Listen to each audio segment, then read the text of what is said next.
This is the Millennial Gaze. Hey, what's good? What's good? What's good, everybody? It's your girl, May Money, back again for another lovely Thursday. Again, thank you so much for being here. And, as we said, we were starting at 5 this week just for me to get my lifeguard certification. Guess who's a certified lifeguard? Guess who can save your life? Guess who will save you if you drown, little bitch? Guess who can save your life? CPR and AEDs. All that shit. If you choke, Yay. I got you, bro. If you having a stroke, I'm gonna take care of you until EMS get here. Okay, I can't do all that other shit, but I'll take care of you. Make sure you good. And I might have to break your ribs if I do CPR, so be careful. Yeah, you really have to like break people's ribs when you do that, if you didn't know. But yeah, I just want to tell you guys a little bit about my week. Oh God, I'm exhausted. I'm pooped. I grew up as a swimmer, but and I lifeguarded. That was my first job when I was 15. Was a lifeguard, and it's been damn near 15. I think 15 years at least, maybe more.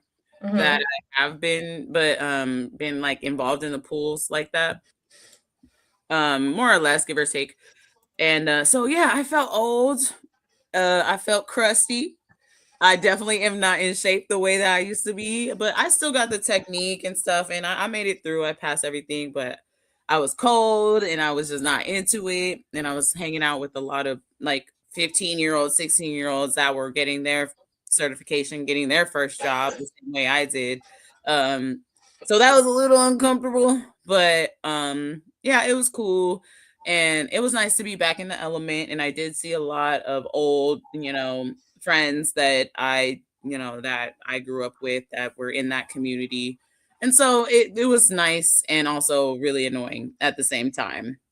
But I got through it. I passed my test. I passed my CPR, my in water training. So basically, you have to go down, get the submerged person and like get the tube under them, take them to the wall, and get the backboard so that you can get them out the water. It's really physical, actually. So, but I did it.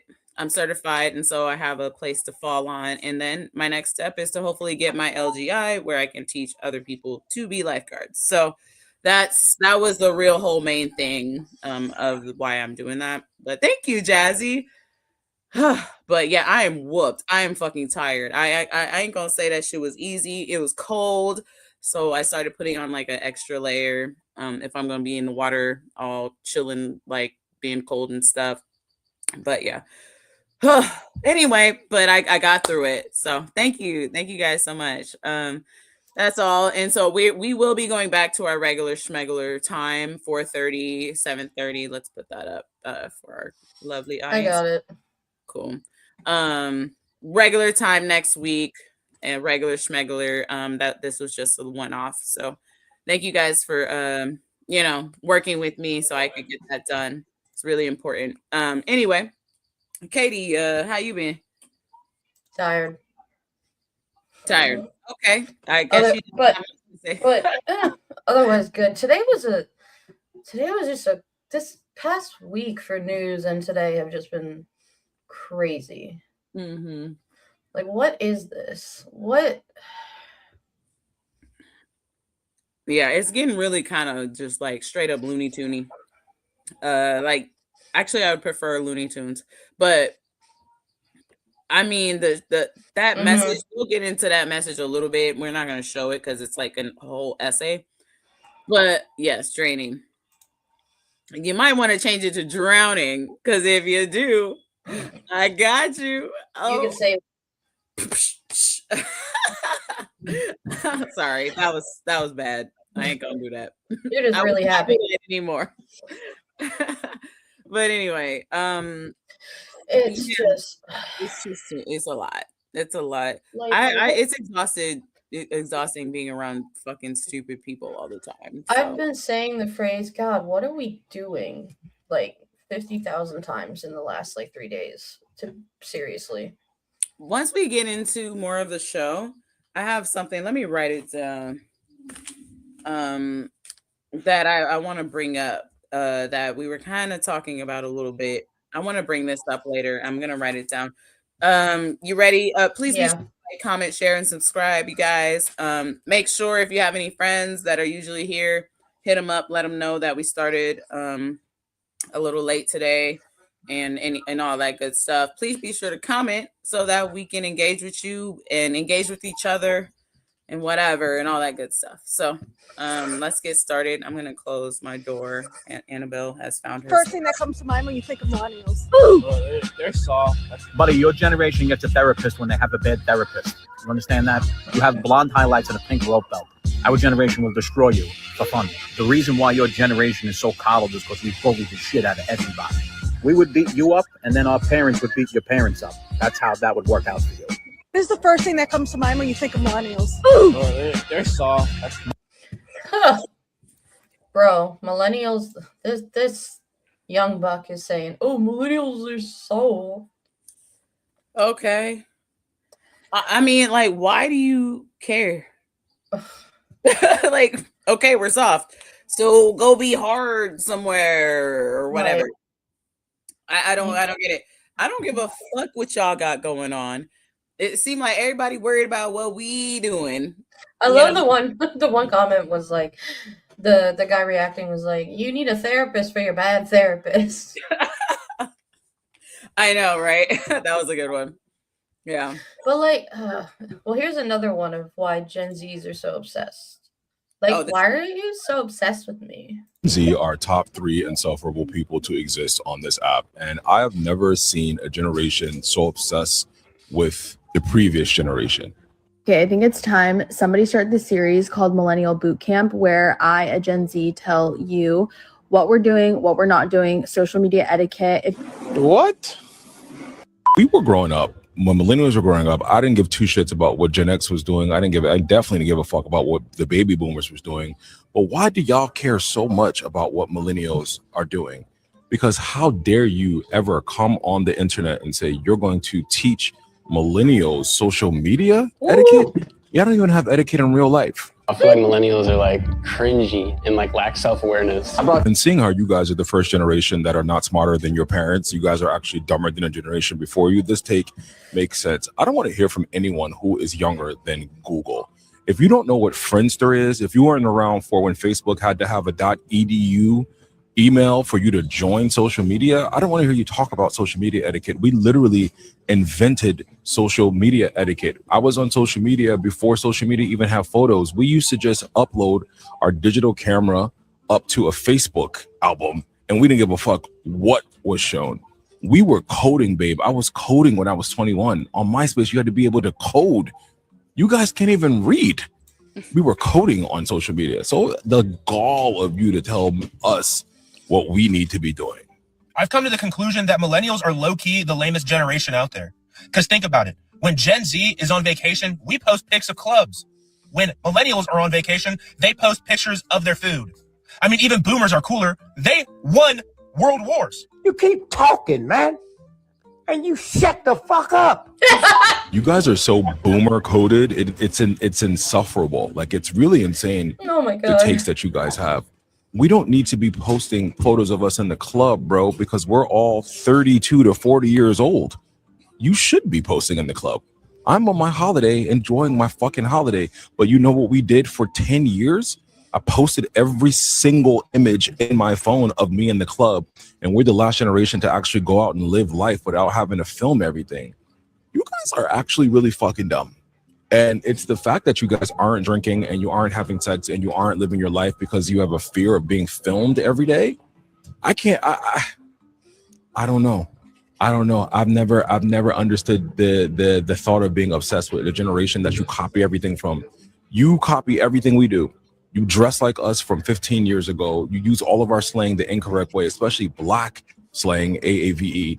And you're trying to distance yourself from us by lying and saying you aren't, like we're lame and you're not. You guys are fucking losers. My advice to you would be go out, live your life, be young, don't care about what we got going on. Create your own things, your own trends, your own lingo, your own everything, and go out and have fun. These videos are actually really fucking sad. Wow. You're going to teach the people who created social media how to use social media. We've invented cyberbullying. But trust me, you don't want that smoke. Bye, y'all. Jen. I have the perfect video response to this. Let me find it.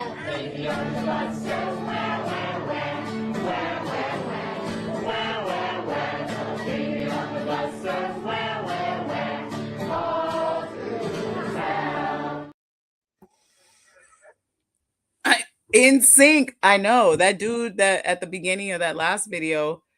Yeah, yeah. Straight up. I was waiting for like the puppet marionettes to drop down and be like, first of all, ain't nobody hating on my NSYNC. Okay, let's keep that straight. Okay, but if y'all don't hate on us, then why you look like a band member? So Jazzy said that kid said we lack self-awareness and are cringy. Yeah, that's true because we didn't grow up in a society where obsession on how you look online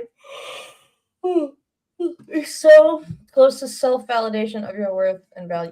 Right? Oh my god. Right. Because we were, us online and like the videos that I have of myself, like early days like that when social media first came out, were very like, yeah, they were kind of cringy, but like to me, because I was an adolescent, person with braces and fucking like, man, I might have to show one of my first YouTube videos at one day. I think I did one time, right? Didn't we do that?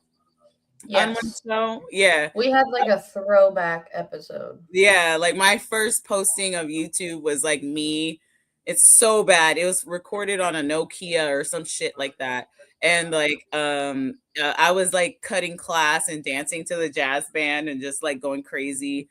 And yeah, wearing like the fucking studded belt, my tight t-shirts with the I just had a style back then. It's not too different, honestly, but yeah, I just don't understand like why you hating.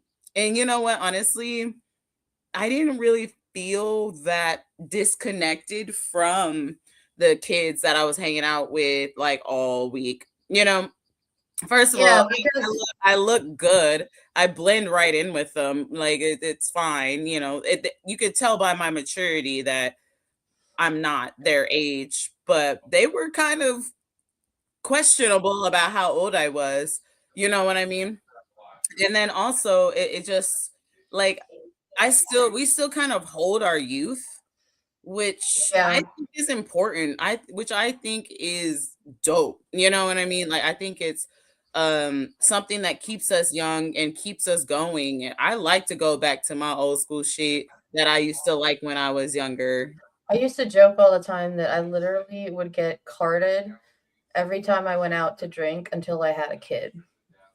Like, and I was in like my late 20s, almost 30, and I would still go to bars and be like, "Can I see your ID?" And I'm like, "What? All right." I mean, sometimes I go try to get a swisher and people be like, "How old are you?" I'm like, 33, bitch. Oh. My favorite for me too is when like I'm with my husband, I have my wedding ring on, I have tattoos and shit, and they're like, "How old are you? You want to?" One time we were somewhere, I think we were at his school when he taught in Vegas, and we went to see like some show that the school had, and they looked at my husband and I and went, "Oh, so one adult, one child?" I was like, "What? What you mean?" Bruh. What? You gonna get him locked up? No.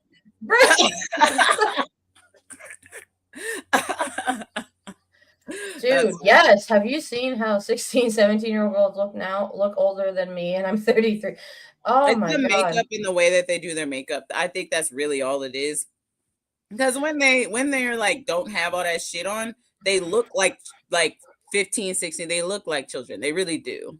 And I seen it firsthand just recently, like because we were all in the water and nobody wearing no fucking makeup in the water. You know what I mean? And so like they looked like children, soggy children. but children. But when they put on all that bullshit, they can really age themselves up really well, and I don't know what to say. Like it's really the makeup. It's really the style. They really age themselves up. I don't know if it's intentional or not. And then with the big lips and the plumpers and all the stuff, and they do like skincare routines and stuff when they don't need it yet. They haven't really even like gotten their natural skin Right. Like I haven't even, I think I had the most skincare routine I ever did was like when I had really bad acne as a teenager. That was it. And that was like medicated stuff. And it's funny because I'm a grown ass woman and I'm rocking a Pikachu shirt and some really cute like kind of like bubble pants, you know what I mean, kind of jeans and with a hat, and you know what I mean. So what is like that's why I can blend in and I be wearing a backpack and shit. So I look regular, but they look my age, and so it's not really me looking young, it's them looking old. So Jazzy, what is BBLS? Oh, BBLs, that's a Brazilian butt lifts, I think. It's when you get the butt meat in there. I don't understand that. Kind of like that. Then it kind of boom, and then it boom. I don't know what they do. The more you mess with your face, yeah, she was right. You were right. The more you mess with your face like that, especially when you're young, the less youthful you will look, and it'll be worse as you age. Yeah. Oh, for sure. Oh, like why? I look at some of these people, especially in big surprise, like the fucking Trump regime, and like it doesn't make you look better, especially those lip filters. And then the lips deflate, and you can tell when they do. So also, oh my god, and then they come back, and then they go like that, and then you got more like that. And then I mean, and then the cheeks look like fucking clown jigsaw puzzles. I don't know. I don't think it's. Then they get the like the. This is y'all style, but it's fucked up. Well, and then they get like the shots in the face and shit. It's like Well, every time I look at Caroline Levitt, I'm like, you got some work done, girl, and you should not be doing that when you are pregnant. Your child is going to come out plastic. But some people, right? Some people actually do a really good job with their kind of face enhancements or whatever, like that. Like they have like. They go to people. It's not extreme. They have very sophisticated, and that's fine.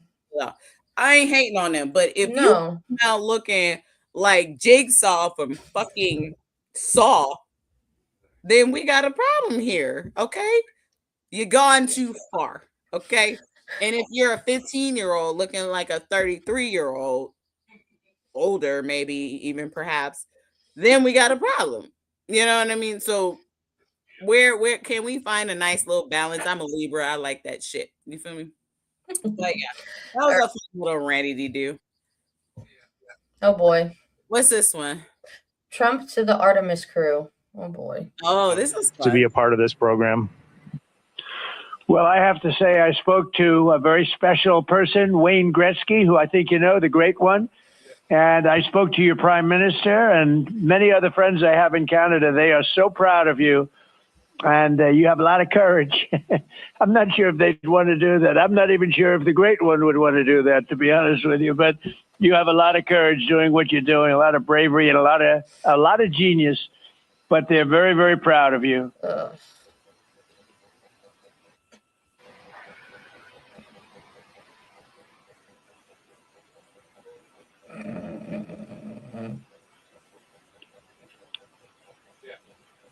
That's too funny. A lot of genius. Oh my god. Does he not know what astronauts go through? Like, not only are they like mostly ex-military, they're also scientists and physicians. And good for them for snubbing the shit out of him. Womp.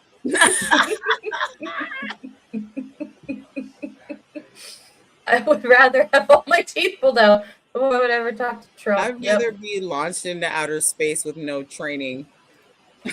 By the way, this is still going on. Like Yeah, the video. they still just like He's all asleep. no. Administrator Eisenman, just get a quick comm check. Make sure you guys are still on the line and we didn't have a handover. I am. Yes, I am. And Where the hell? so proud to be a part of this program. And like, where the hell was he? That he had all of those people laughing behind him like seals. Like he's like, "Oh no, I'm still here," and you just hear. It's like they have that sign that says applause, but instead it says laugh. Come with the applause, applause, applause. Come with the applause, applause. Is that Lady Gaga? Yeah, like, I mean, I just enjoyed that thoroughly. I love the moment of silence. I'll watch him do that all day. He sounded like he was in the bathroom. Good Lord. He's always in the bathroom. I mean, he wears a diaper around, so he's a walking bathroom. That one that doesn't have a sink and washes his hands. Dirty, dirty hands. He's really vile. Ew.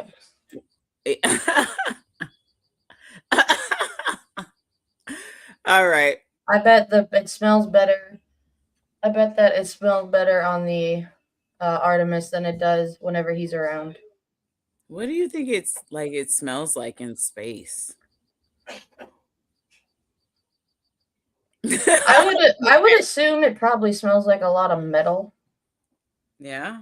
Just with all the different things going on. I would be.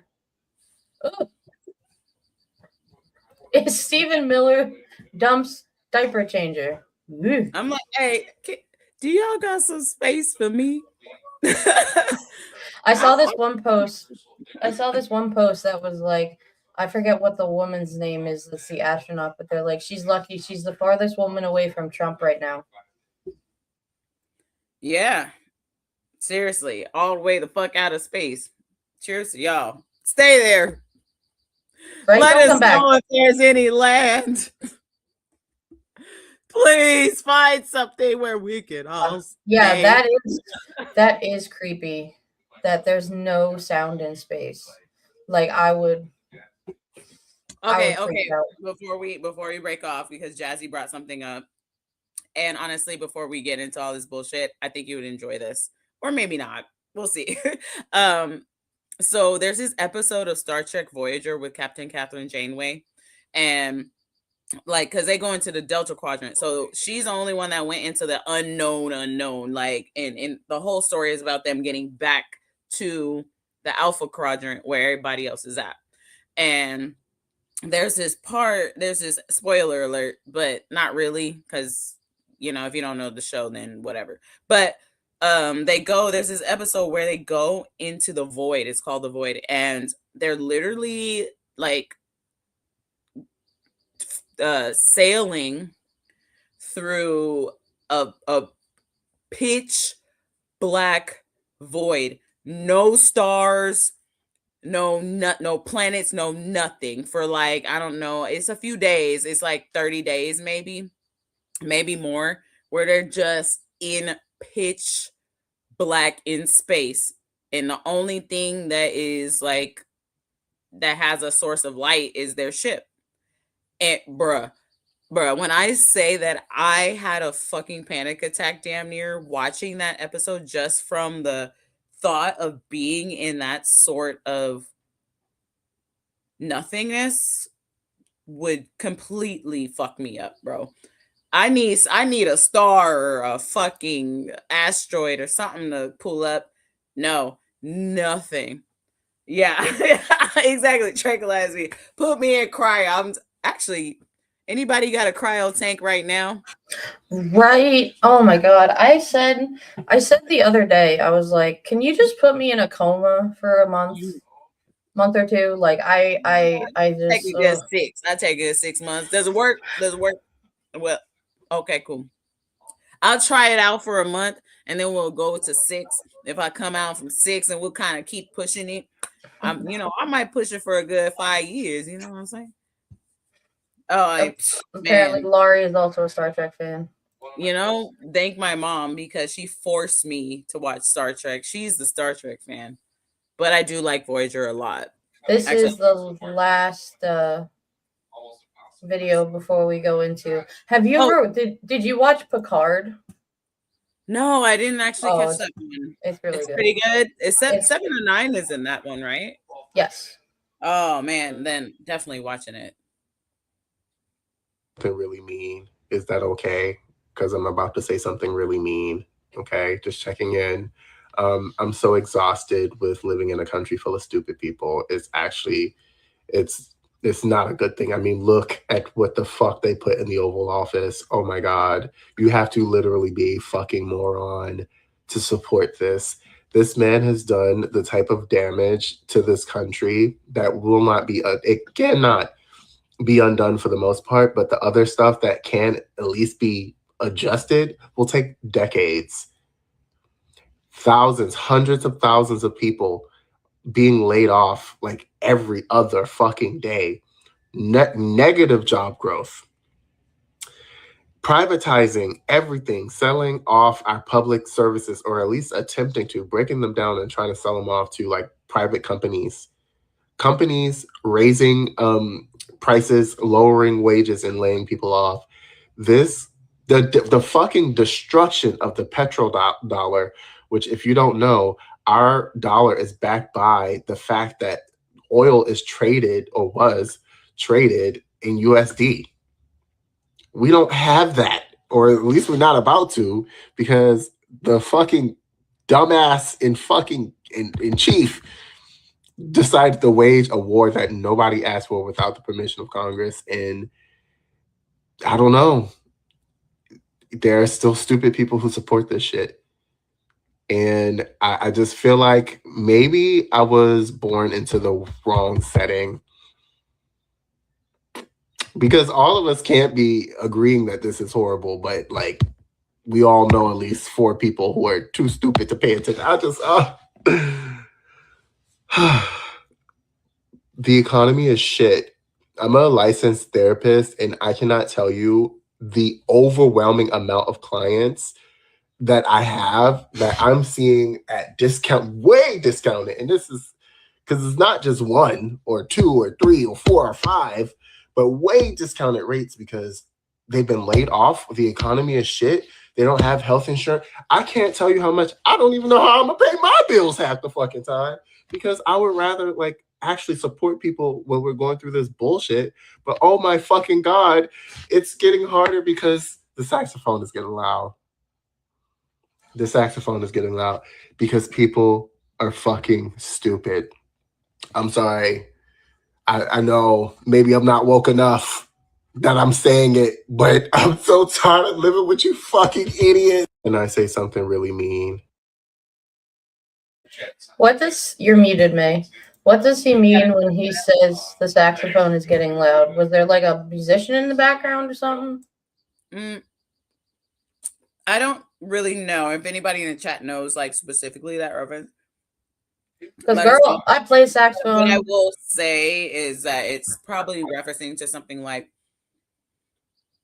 the music in your head or something like the pressure is coming in. You know what I mean? Like something. It must be something. I don't know what it's referring to. I'll look it up while we're on the show.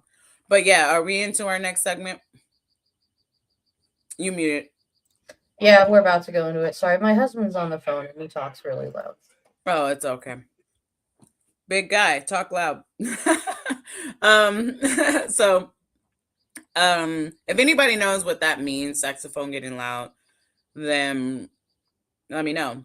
But conversations like this put me in a deep thought session. Yes, thank you so much, Jazzy. Same. Why are we kind of like on both screens? The other one is the Instagram. Oh, okay. I'm sorry. I'm slow, y'all. I'm slow. Okay. But I I'm tired. Laurie says we have a Dollar Tree president. We show it. We show do. And oh wait, Dollar Tree has raised their quality and prices more than yeah. We got to work on our roasting. We got to work on like our equivalencies, I guess. But yes, hey y'all, please be sure to like, comment, share, and subscribe. While we move into this next segment, this is where it gets. We're gonna make fun of some people. Trump is a punk ass bitch. That's what that stands for. If you didn't know. Okay, I thought it was a different P word, but that works too. Yeah, punk ass bitch. So we're just gonna talk about some of his little homies that have derailed off the track, and then we're gonna update you on some shit too, because I actually put this show together last night and we had an influx of new news, and so just bear with us. Some of it might be untimely, some of it will be timely, so just hang in there. But thank you guys so much for being here. Make sure to invite your friend, make sure you're comfortable, and let's get to rolling. Trump said he would wipe Iranian civilization off the face of the planet if they did not open up the Strait of Hormuz. And yesterday, he announced a deal in which Iran has more control over the strait than they did at the start of this war. And now what has happened? Donald Trump's supposed ceasefire has already backfired because of Israel's continued strikes of southern Lebanon, and Iran, you guessed it, is closing the Strait of Hormuz. Donald Trump, in less than 24 hours, has already failed at the plan he said was the end-all be-all for Middle East peace, because Donald Trump was never going to secure a plan. He was never going to get a deal, and now he and Carolyn Levitt both are melting down over it. Donald Trump on Truth Social, Carolyn Levitt in a disaster press conference that we are going to get into, but we have to start with the administration's spin this morning in telling us what was going to happen in the Strait before it all fell apart. And that begins, unfortunately, with Pete Kegbreath. What role is our military playing in escorting vessels through the Strait of Hormuz at this point? And the president said on Truth Social that the U.S. will be hanging around to make sure everything goes well. Obviously, Mr. Secretary, you just mentioned, we know the scars from hanging around in Iraq for decades. But what does that entail in terms of our military presence at this juncture? Yeah, we'll be hanging around. We're not going anywhere. We're going to make sure Iran complies with this ceasefire, and then ultimately comes to the table and makes a deal. So we'll stay put, stay ready, stay vigilant, as the chairman laid out. Our troops are prepared to defend, prepared to go on offense, prepared to restart at a moment's notice. I hate him so much. I hate him so much. You're muted. Sorry, I don't want to be munching. Oh my God. Idiot, man. He's so dangerous. We should have got rid of him. And you know what? I think this is a perfect time to plug in something that I had to say, but you go first, Katie. I don't know if I said this Monday, maybe I did.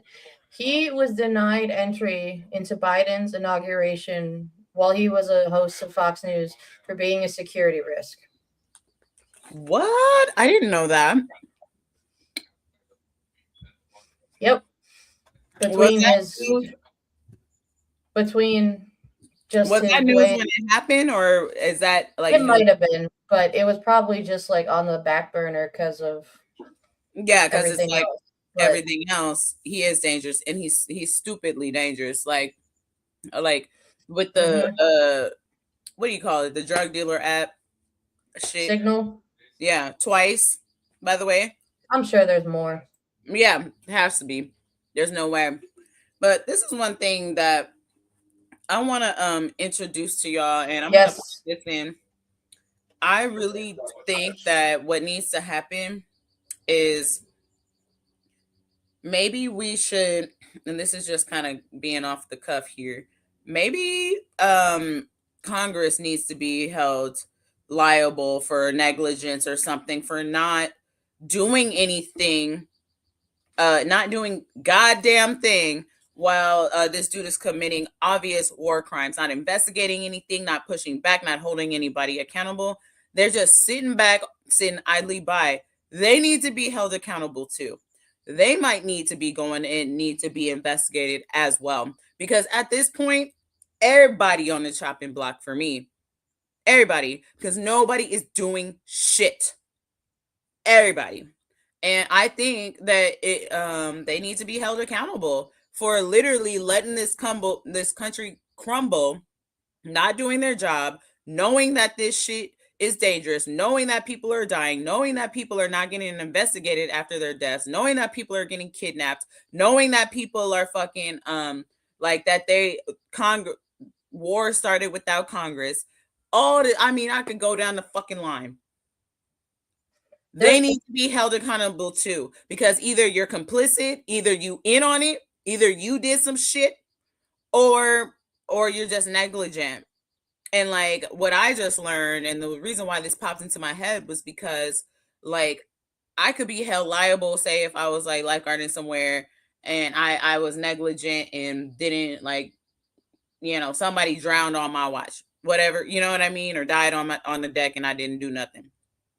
So why the fuck can these people in Congress that have this job know that this dude did not get permission to start a fucking war, without permission of Congress, and they're not holding him accountable?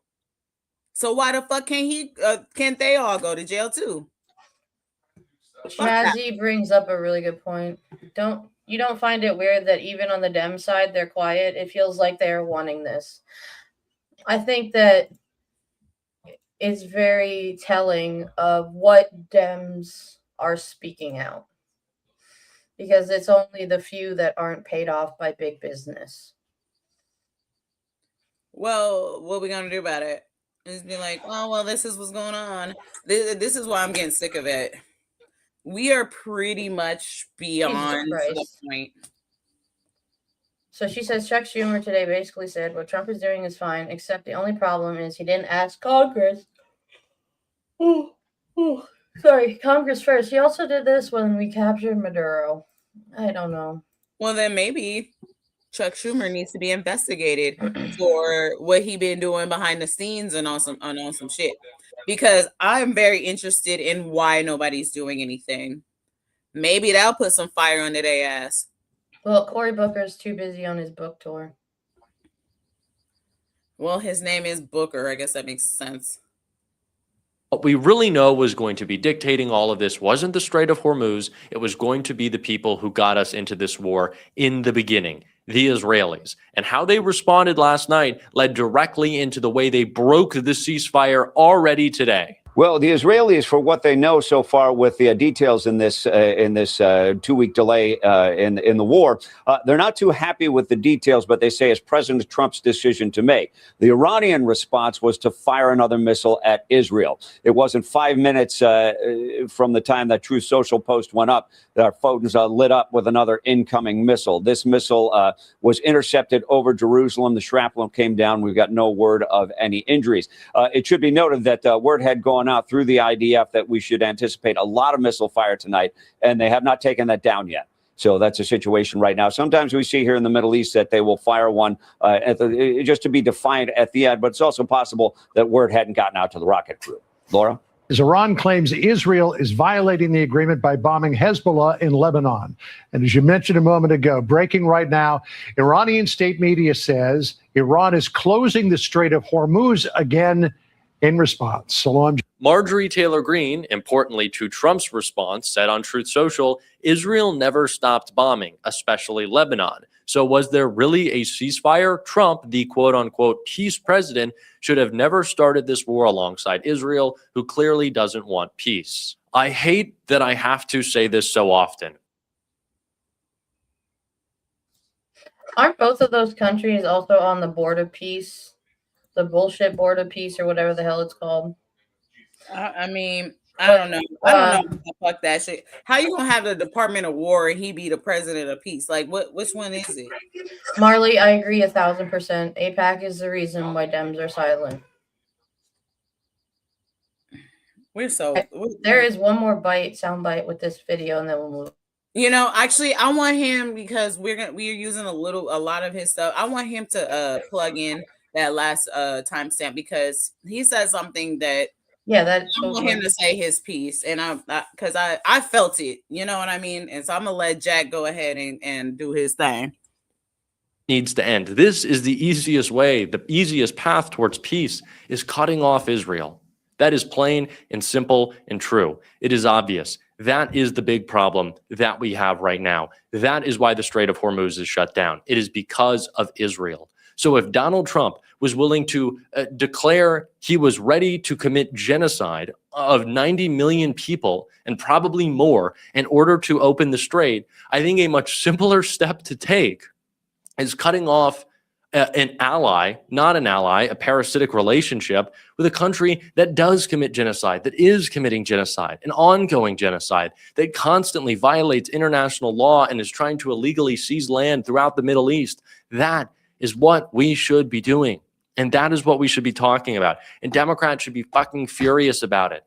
You should be hair on fire about this. If you want peace, if you want a lasting peace, if you want safety, it starts with ending this relationship. I have to cough because I'm sick, but I'm also sick of this bullshit. Yeah, that was for anybody asking about AIPAC. You got a clip for that? Oh yeah. I got this. I gotta do a better one later, but also here. Thank you. Yeah, but Sandy, look at some of our past videos. I do have a couple videos on AIPAC that will explain it. But a short version is the two leaders in the Senate and House for Democrats are some of the highest AIPAC intakers. They take over $5 million each from AIPAC, which is just basically Israel. Chuck Schumer has also come out and said we should put Israel first. And when I did calculations regarding the Democratic Party versus the Republican Party, they take double what the Republicans take in AIPAC money.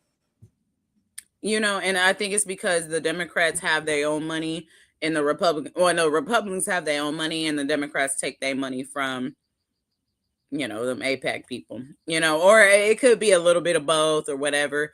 They just making deals with them. And they know that, I mean, we've been under the thumb of Israel for so long. And like Zionists, it's a whole history behind it. It really is. Like Israel, Palestine was its own shit. They moved these. Israel is not really like that old of a land. Like it's not. Like it's all Palestine. You know what I mean? The children of Jerusalem and Israel or whatever. It's all mixed up within white supremacy, and that's how we ended up with all them going to. So look what happened with the vote for reparations the other day. The three people that voted against it was the United States, Argentina, where all the Nazis went after they got their ass whooped, and one third part, was it Israel? There you go. That's all you need to fucking know. And people forget that like the Nazis fled to Argentina after World War II. That's a very big important thing to remember. People. Just saying. Oh boy. Only 3 voted against that out of the whole fucking planet. Well, okay. There was a lot of abstaining. Okay, well, everybody hate black people. We already know that. Okay, we already know that y'all don't fuck with us. We get it. Okay, y'all go figure that shit out. We get it. Oh, this is hilarious. If you watch on the right side, her weave start kind of lifting up and kind of trying to escape off the top of her head. It's wonderful. Buy what that guy was selling. Hook, line, and sinker, when every other president was able to see through that liar. What was? Note, when she says every other president, she is specifically referring to Presidents Obama and Biden, because reportedly Benjamin Netanyahu tried to persuade them and strong-arm them into either attacking Iran or joining an Israeli attack on Iran, and both President Obama and President Biden said no.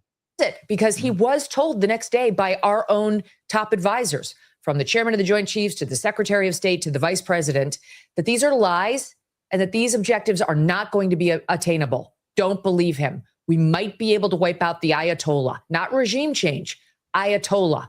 And we might be able to decimate some portion of their missiles and their military. Okay, that's true. But the goals as stated by Trump when we actually did pull the trigger were all over the board. And to this moment, he's pushing the BS claim that we affected regime change. No, we didn't. It's the same regime, just different players. There isn't somebody more moderate in there at all. We have no reason to believe that. In fact, it looks like the Iranian Revolutionary Guard is in control now, which is far more radical. And the fatwa that had allegedly been issued by the Ayatollah on developing nukes is gone. The fatwa being like a religious edict against, right? It's a ban. So the old Ayatollah allegedly issued a fatwa forbidding the development of nuclear weapons. His younger, more radical, more conservative son is reportedly much less likely to go along with that. Iran is more powerful economically. It controls the strait and now is demanding the lifting of all sanctions against it. And what Trump did with that 10-point plan was go from Monday saying, no, not good, to Tuesday saying, very workable, we can do it, as a means of saving face to bail off of his insane threats about annihilating an entire civilization. So I don't know how we got here, Piers. I'd like to know just as much as anybody else, but all I can think in my head, based on what I've read in the paper, is we got here thanks to Bibi Netanyahu, Lindsey Graham, and Mark Levin. Oh, wait, now keep it going. And ultimately President Trump. That's not to take agency away from the president, who was bamboozled. I don't know why. He was too weak to say no. He was too gullible to see through the lies. One way or another, he allowed himself to be pushed into this insane conflict. Oh, This is huge. hold on. Oh, brother, this guy stinks. The fact that I hate her so much and then also agree with her is disgusting. No. We can't. I said this the other night. I think it was on We the People.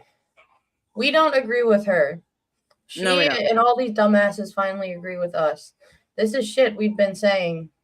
Maybe not That's a good way to regarding put it. I like that. regarding Iran, but like you are part of why we are here. All those dumbasses he named in that long ass speech he put on True Social, they're part of the problem and why we are in this shithole.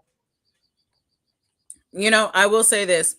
I was surprised when she finally came out and said, and actually President Trump, because I was mad, because I was like, okay, she's getting somewhere, and I was like, oh man, she named a whole bunch of like Lindsey Graham and Mark Levin and all these other people, and she finally said President Trump, and that's the one thing that I've noticed that has changed.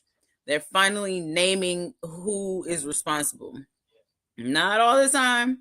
And I'm not saying it's any hope or anything. Like, I'm not saying that. But that's a change in behavior that I have noticed. And you could tell she was a little flustered and actually trepidatious to even say it. And fuck Megyn Kelly. Y'all know it's smoke on sight if ever she pulled up on me. If I seen her on the street, I'd be like, hey. But like I'm just like, yep. Okay, well, I agree. Yeah, she's around for clickbait, and these people will never be forgiven. They fucked up enough. Marley, he absolutely is. He is. I don't know. So is Putin. Putin. About that. So is Putin. They all seem got to be able to keep themselves out of it, but that's how you know for a fact that fucking Connell is the ringleader of this shit. I like that. That's how you know he is, because he's the one with the most names in it. Everybody else is just his little like ring lords or whatever, you know. Yep. We still got more on this. Sorry, you guys. We've pleased Israel, although now they're upset that there's a ceasefire. We've upset the American base. The Trump coalition that got him elected is completely fractured and in smithereens. And he doesn't care, Piers, because he doesn't care about the Republican Party. He cares about himself. If Trump had to get reelected, he probably would have handled this a little differently. But he doesn't care that the Republicans are going to lose the midterms. I think he thought that was a foregone conclusion. And I don't think he cares that J.D. Vance or Marco Rubio wins the presidency next time around. I think there's a piece of Trump that would like to say, I'm the only one who could do it. The Republican Party's nothing without me. And the rest of us are going to be around to pick up the pieces. Oh, yeah, that's going to be you, bitch. All right, hold on. It's a perfect time to play this. The President of the United States is fucking lying. I think this whole administration has completely lost their fucking mind. And I think we're all gonna die. I didn't see it. You didn't see it? Mm-mm. It was the Leo clip. I saw it on the side, but I didn't see it on the on ours. So I'm not sure what happened there. But anywho, Oy. it's all bueno. It's all bueno. Yep, we know, Bonita. I know. It's Man. all a scheme. It's all bullshit. Yeah, Israel is really a problem, and it needs to be handled, because even if like he was sincere about the ceasefire because he got scared and shit his pants 2 million times and got sick, I hope he continues to do that. Like, they are gonna fuck up the plan. They're gonna fuck up the whole alliance. You know, they are not with him. Like Megyn Kelly said very clearly, and I'm sorry, but she's right. Yeah, he got his ass played. He got bamboozled. You feel me? Like, you know, he got played, and now we're under lockstep with them when he should have known. Like, if Kamala Harris would have been in office, she would have fucking put the whole business down on them and been like, nah, we ain't doing none of that shit. You don't even come over here talking to me. I'm trying to work on my people.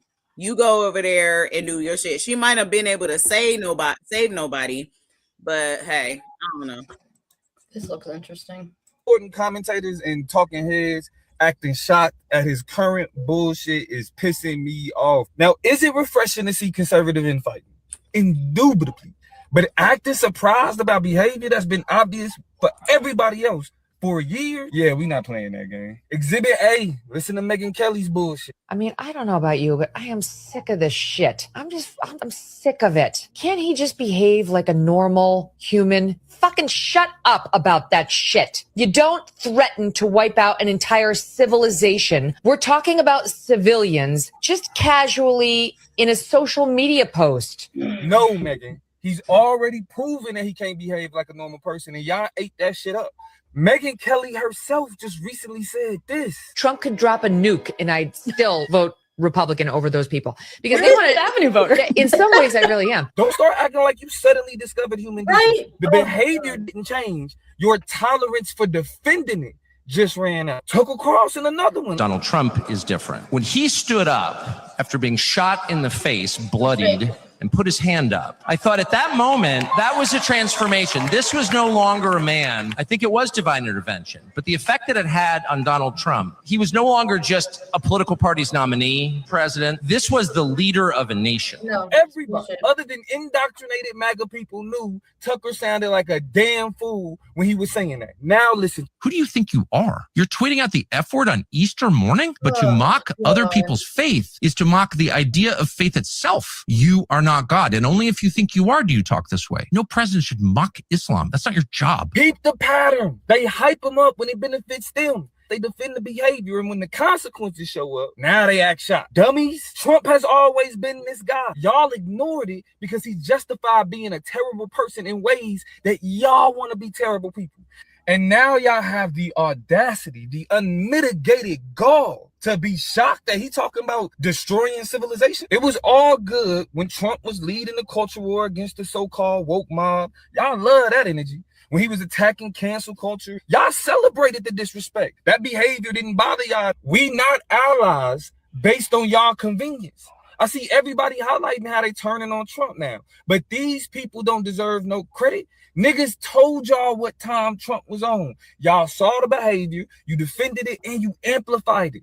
Now y'all want to panic? No, you don't get sympathy for a crisis you helped create. Trump supporting commentators and talking heads acting shocked at his current bullshit is pissing me off. Now, is it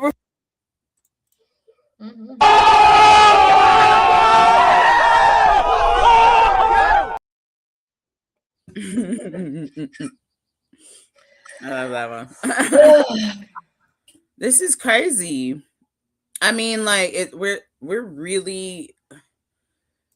If I had to use my kind of energetic, kind of intuitive mind, we're really tightening in right now. Here, like we're starting to when you try to push two magnets together and they keep bouncing apart. Yeah, We're you have really the gonna same start ends. creating some friction here. We're gonna actually light a fire, and I'm kind of like I might be down for a little bit of fucking chaos to just get this shit moving. I'm not trying to live no damn 4 years in this bullshit. Okay, that's what y'all want to do. Go ahead. The draft about to start. Why don't you just start early? Just start early. Okay. Why don't you get that done? Get out of here now. Okay.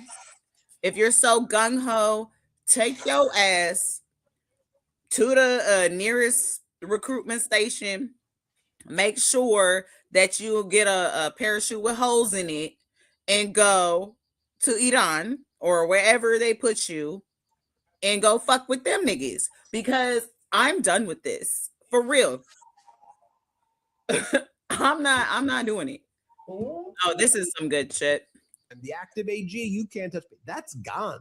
You are private citizen Pam Bondi right now. And so a very prestigious group called the Lawyers Defending American Democracy, the LDAD, and coalition partners filed an ethics complaint against Pam Bondi recently. And this is their release that they put out. Lawyers Defending American Democracy and a broad coalition, including Democracy Defenders Fund, Lawyers for the Rule of Law, distinguished former judges, and prominent ethics professors and lawyers, have filed a detailed ethics complaint against Attorney General Pam Bondi in Florida, where she is admitted to practice law. The 23-page complaint seeks an investigation by the Florida Bar and sanctions for unethical conduct. The complaint alleges on Ms. Bondi's first day in office, she sent a memo to all Department of Justice employees that place lawyers who work for the DOJ in an untenable position, possibly violate their own ethical obligations, or comply with her directive. The complaint focuses on 3 recent cases in which lawyers were terminated or forced to resign as a result of demands made either by Ms. Bondi or a member of her senior management team. These demands would have required these lawyers to take actions that violate their own obligation to the rules of professional responsibility. The complaint identifies and explains in detail the ethical rules that were violated in each such instance. Now, as this distinguished bipartisan group filed the ethics complaint, the Democrats are making it very clear. You need to show up for your deposition in the House of Representatives on April 14th. You were subpoenaed as Pam Bondi. You're still Pam Bondi the last time we checked, even though you don't hold the title of it. Yep. Just because you don't hold the title anymore doesn't mean. I love that. I love that. You're still Pam Bondi. Sorry, I'm letting Annabelle out. Oy. And then here is her replacement. Bullshitting.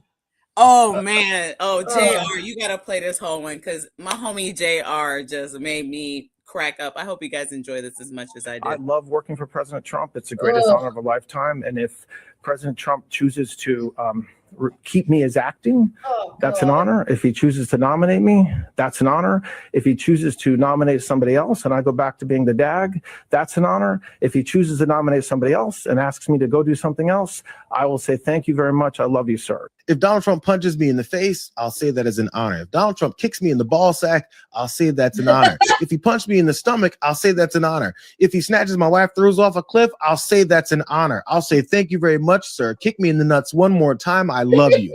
That's what Todd Blanche apparently is not too ashamed to tell national media. Man, oh my God. Bro, did anybody tell him that C-SPAN was covering this event? That's embarrassing. I love working for President Trump. It's a great. Right? Oh my God. Hey, you but, ask me, hey, if you shout ask, out to the homie J Mac Jackson, bro. Hey, if y'all don't watch JR every morning on the watch list, he's amazing. I can't catch him live because I go to work right at that time. But hey, man, he just be hella funny and just super down to earth, really good dude. I highly recommend checking out his work, and he'll oh my God, it's Rich, what's up? But yeah, check out JR Jackson if you ever want a little bit, if you want to watch news and like laugh at the same time. I was expecting him then to be like, oh, if he asked me to lick his shitty butthole, I would also say it's an honor. That's an honor, sir. That's an honor. Not the wife off the cliff. That bitch could go too, honestly. Fuck her. Yeah, some big news right now. The number of lawmakers calling for Donald Trump's removal, impeachment, or removal under the 25th Amendment has now grown to over 70. More than 20 more lawmakers since the last update have signed on, essentially saying it's time for Trump to go. This includes Congresswoman Nancy Pelosi, the Speaker Emerita. And it comes as a Major General, Randy Manner, a retired former acting vice chair of the National Guard Bureau, says that he had indications that many targets that were recommended by Pete Hegseth were actually rejected by CENTCOM, that civilian targets were rejected by CENTCOM. He says it's his secondhand knowledge, but essentially what he was hearing was that Hegseth ordered strikes and some commanders refused. Now we're going to wait for more confirmation here. Ceasefire negotiations are actively ongoing, but that hasn't stopped from the fact that members of Congress want Trump out. I'll have more updates for you very soon. Spread the word. Follow along for all the news you need to know about. We have some big news.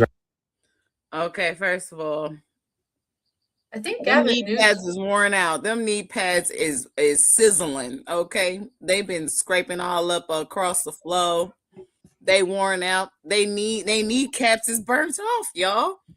They done rub through the kneecaps. That's how long they've been on it. Them kneecaps is expensive. And now they own the actual kneecap. You know what I'm saying? Everybody's dry. People are picking on me. Oh no. Okay. See, we're gonna have to look into this, Sandy Locks. Hey, I heard Michael Cohen trying to get back in with Trump. Again? So you need to go to jail again, but you ain't coming out. I actually, please do that. Please do that. All right. So we've been like, this is a very Jack Cocciarella heavy episode because I just feel like he put everything in very tightly.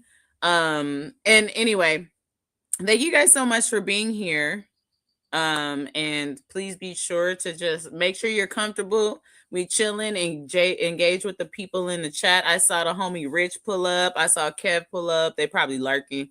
And then Jazzy and Bonita over here. Oh, that's just to address the Michael Cohen stuff is like a month old. Oh, for real? Yeah, that's why the Midas touch let him go. Oh yeah. Okay. So that's like, oh yeah, and we know we got our lurkers up in here. Just make sure you like if you lurking. You feel me? All right. Clearly aware that Vance is pushing back against him in the media, that the media is talking about the 25th Amendment, and it is why he booted J.D. Vance off of any negotiating team with regards to Iran. Trump offers bizarre reason for benching Vance. Donald Trump is set to hold peace talks with Iranian officials in Pakistan, but he's leaving out, or I should say kicking out, a key member of his negotiating team. Trump, 79, told the New York Post on Wednesday that Vice President J.D. Vance won't be joining him for negotiations, which could happen as early as Friday as Washington and Tehran attempt to put an end to a nearly 40 days of war.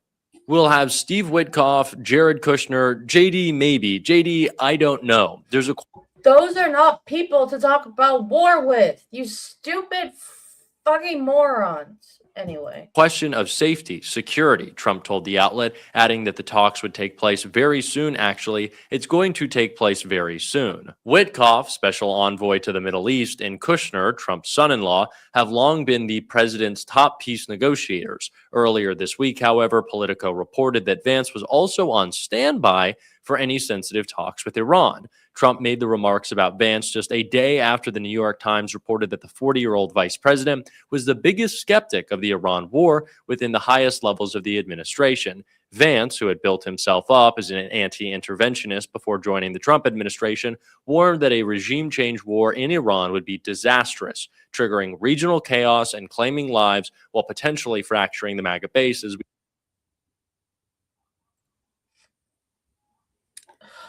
What do you think of that? I'm tired, boss. That's what I think of that. I mean, so now JD is out here. I mean, he been hella low key. I already knew he was an op. I'm almost kind of. I've been thinking this from the jump, but I don't believe it anymore as much as I did before. Mm-hmm. I needed to see. He's really only in for himself, but I was like the way that he was talking about him before, like talking about I'm a never Trumper and this and that. And then he's also like a part of the, he's a military member or a veteran or whatever. I'm like, is this motherfucker like some fucking infiltrator or something where he's just going to get as closest to the president as he can and then fucking just take over and I don't know, like end up being like, oh shit. Like I feel like he might, I still kind of feel like he might be an op the way that he acting or an op to Trump. Maybe just to get power for himself to really complete the Project 2025 shit and try to like get rid of Trump. But he don't got the juice, so it's not gonna work. But I do still think that he's an op to Trump. I've always felt that way from the jump. You feel me? Does that make any sense to you? Like I just feel like he never really was with him. He just kind of got as close as he could to him, and then he's trying to do some old other shit, like maybe him and what's that dude, that really weird looking dude that with the veins that pops out of his head. Stephen Miller? No, not that one. The other one. He's like gay and Peter Thiel? Yes, that guy. They're very closely tied together. I think there might be something low key going on with them. Well, that also leads to Epstein too, because Peter Thiel was tight with Epstein. See, so I'm wondering if Peter Thiel like gave JD Vance the dish on all that, and like so that's why they basically blackmailed him to be a part of the administration. Yeah, oh yeah, South Park does have another season coming out. Ooh, I can't wait till we get into our South Park episode recap episodes, right, Annabelle? Meow meow meow. Meow, meow, meow, meow. All right, let's keep going. Meow, meow. Get out of here.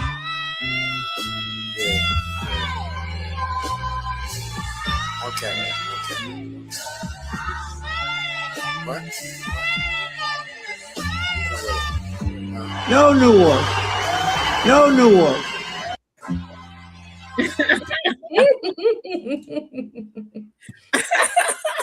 That's funny. If you don't know that song, it's "This Is America" by Childish Gambino. Well, that it's a sample for many a song, but sure. No, that's the one that I think of. Yeah, okay. But yeah, that was pretty funny. I wanted to make you guys laugh. I want to keep it lighthearted up in here as much as possible. There's some dark shit, but we have to share it with you. Yeah, like this stuff is gonna get. Yeah, but hey, before we start, can we check in on our audience real quick? I think they're all busy laughing at that last one. Oh, okay. Yeah, it does look like a lot of laughter. Like, comment, share, subscribe. Oh boy. Terrifying people you guys arrested after the Kings. This one's a little longer, so but I want you guys to hear it. Watch this. No one is doing anything wrong. There was no dispersal order. I don't care what LAPD is telling you. Even if we go by what is public, they posted that we had to leave the area at 5:30, and you were on scene by 5:35. And it's all documented, it's filmed, it's timestamped, metadata. We could not leave. I asked a dozen officers. And I just want to say, we have to stop doing this. This is a farce. All of this, we're acting like it's normal. Jim McDonald, we have not been formally introduced. Hi, I'm Katie Lafoon. You will not enforce a law that has been passed by the governor. You don't do what the mayor has asked, what this court has asked, what city council has asked. LAPD does what it wants. We know you're working with ICE. We know that you guys are helping DHS. To me, that is a military coup. So all of this is just performative so that the people don't pay attention. And I gotta say, you guys are not afraid of violence because a few people with rocks and plastic water bottles, it's not shit versus $85 billion in DHS funds. It's nothing compared to the $3 billion that LAPD has. You're not scared of that. You're not scared of a couple rocks. I do think you're scared that somebody out there might inspire a community. Because when a community gets inspired, the people rise up. And the most powerful thing is people that are inspired not through fear, but by cooperation. And you guys better watch out because you are starving an entire fucking city and they have nothing left to lose. They have nothing left to lose. We know what you're doing. You are very clearly working with the federal government. We watch every day as people are trafficked. We watch the bus full of women and children in the middle of the night. You want to arrest people like me. You want to arrest people like this, who are standing in front of buses saying, do not traffic our kids.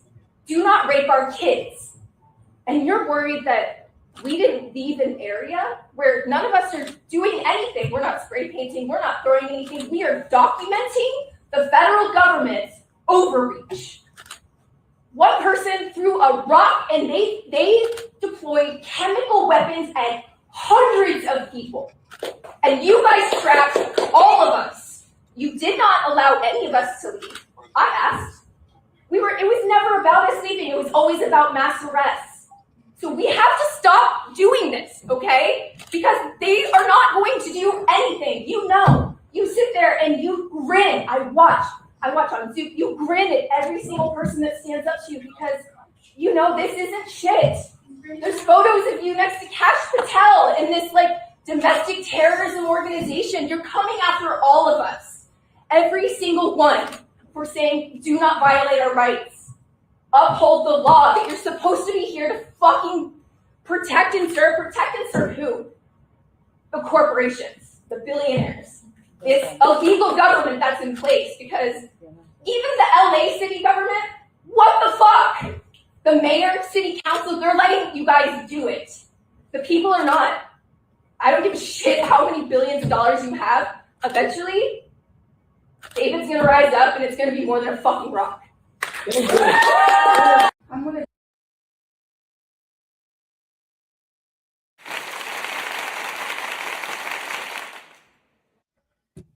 Hold on. Where's the... Damn! Like, holy crap. Everything she said was true. Now that's the type of energy I need, white women. Where y'all at? Okay, where y'all at? Nah, I really like you could tell she was really feeling some type of way. And that's the type of energy I need moving forward. Followed by example, because she sat there and you could tell she was scared. You could tell that she was like scared. Was shaking. Yeah, but she stood up there and really, really went there and landed the mark. And she said, "Hey, bitch, it ain't gonna be no rocks." And I was like, oh shit. Oh shit, now I can fuck with you. Okay, now we on the right energy. Get mad, get angry, you guys. Anger is power. And as long as you put it in the right place, get mad at these fucking people. make them cower back, because these people are cowards. They not gonna do shit to you, bro. They're not. These people are fucking draft dodgers. You really think Donald Trump knows how to run a war when he's fucking with his bone spurs? No. Okay. So what the fuck are y'all afraid of? What are everybody so fucking afraid of? Bro, I could blow that bitch over right now. I just map his ass right now if I could. Okay, that's what I would do. Like, exactly. So what are y'all so like shaking in your boots of?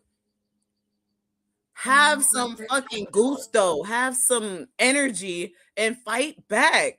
Like, I'm sorry, and I'm sorry, Katie. And if this includes you, then I don't know. I don't know your life like that. Oh my God, Jazzy, I thought the same thing. Afraid. White people are fucking afraid, and I was so happy to see that woman get up there and face her fears. You know what I mean? Because it's powerful. Do it. That's what we've been doing. That's why I talk like this. That's why I fucking just be the way I am, because like, why not? I have nothing else to fucking lose. My people are nobody like my people, so why the fuck I gotta act right when I'm acting right? I'm over here trying to help people. Literally, just got certified to literally help people. So why don't y'all get out there? What do you have to be afraid of? Get up there and say some shit. Get up there and be unorthodox. Get up there and fucking curse a bitch out. They don't deserve respect. They deserve the verbal dragging that they get. And if anybody come up on you physically, map they ass immediately and send they ass to their mama. For real. Period. Done. Over. Because this shit is going to get so bad that we ain't going to get out of it. And you know what's going to happen? And the only reason why we get to that point is because of fear. Everybody too afraid to speak up. Everybody too afraid to get shot up in the streets. Well, hey, niggas been getting shot up in the street from day one. And you're next. And it's going to happen to you if you keep allowing these people to do it. And that's just straight facts. And we know this. My people know this. Y'all don't. Y'all new to this shit. Okay? So, and we're trying to tell you that type of energy is so important. Facing your fears. Face your fears. You be all right. You will be all right. They'll listen to you. Help us. Go out there and talk some shit. Curse them bitches out. Say as many curse words as you fucking can. I bet you they'll be all shooketh. Flabbergasted. Sorry. Before this is over, I'm gonna need a whole lot of serious therapy. Look at my eye twitching. But hey, that's just my advice, white people. Is this the next one? And agreed to a ceasefire and to open the Strait of Hormuz. Is every panican who called for the 25th Amendment to be used going to apologize now? Two things real quick. Number one, the Strait of Hormuz was already open before Donald Trump started all this shit. And now they're reopening it, but charging people money to pass it. It was free before. Number two, 1 hour ago on Temu Twitter, Donald Trump posted this: all U.S. ships, aircraft, and military personnel with additional ammunition, weaponry, all this random capitalization, and anything else that is appropriate and necessary for the lethal prosecution and destruction of an already substantially degraded enemy, randomly capitalized, will remain in place in and around Iran until such time as the real agreement reached is fully complied with. This is the guy who just posted a day ago, whole civilization will die.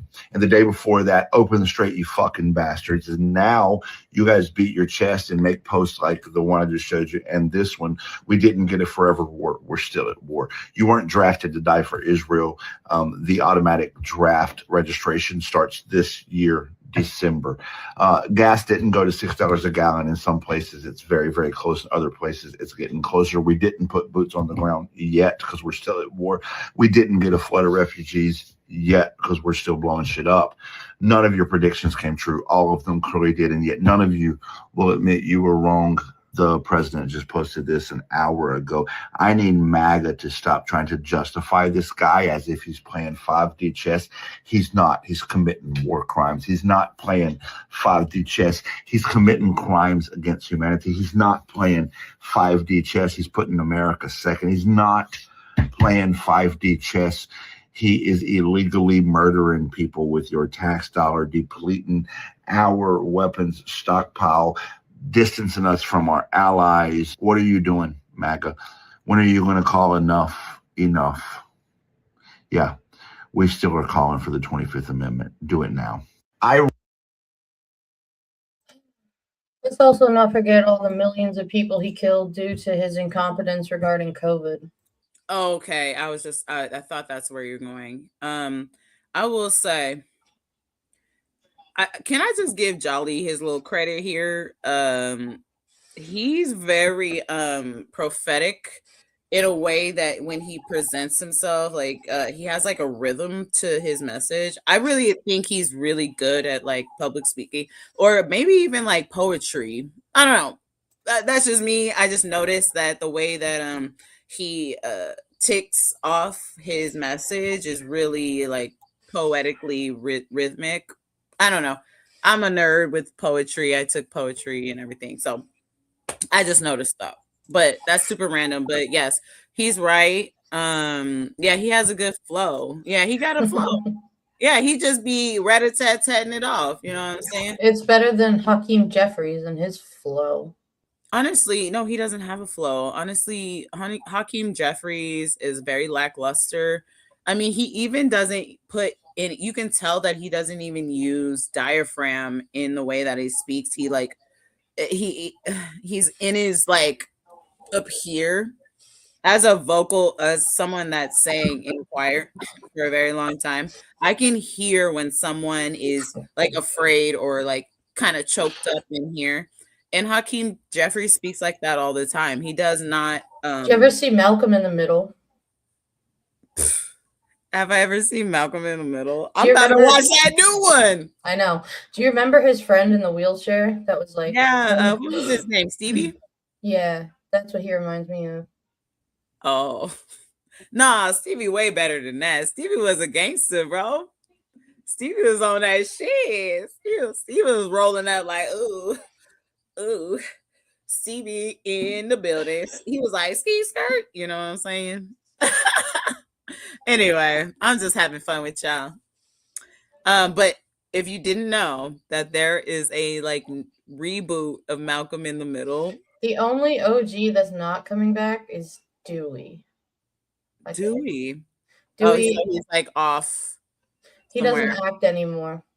Okay, that's fine. That's fine. Just put him somewhere. I want to see the reboot. I want to see it. It looks really good. Yeah, I know. Oh my God, you are. I was thinking about getting back into the choir, Bonita. Pajarita, bonita, pajarita, quiero decir yo, pa' más que quieras con todo tan amor. I think we have one more. I think we have one more in this segment. Your name. Yeah, these are updates. Because I put this show together like today, and we had so many updates that I had to kind of put in a different kind of thing and take some things out. And so I tried. All right. Some news right now. Starting this December, there will be automatic registration for the United States military draft. It comes as Donald Trump this morning is saying that the U.S. military is, quote, ready for its next conquest after Iran.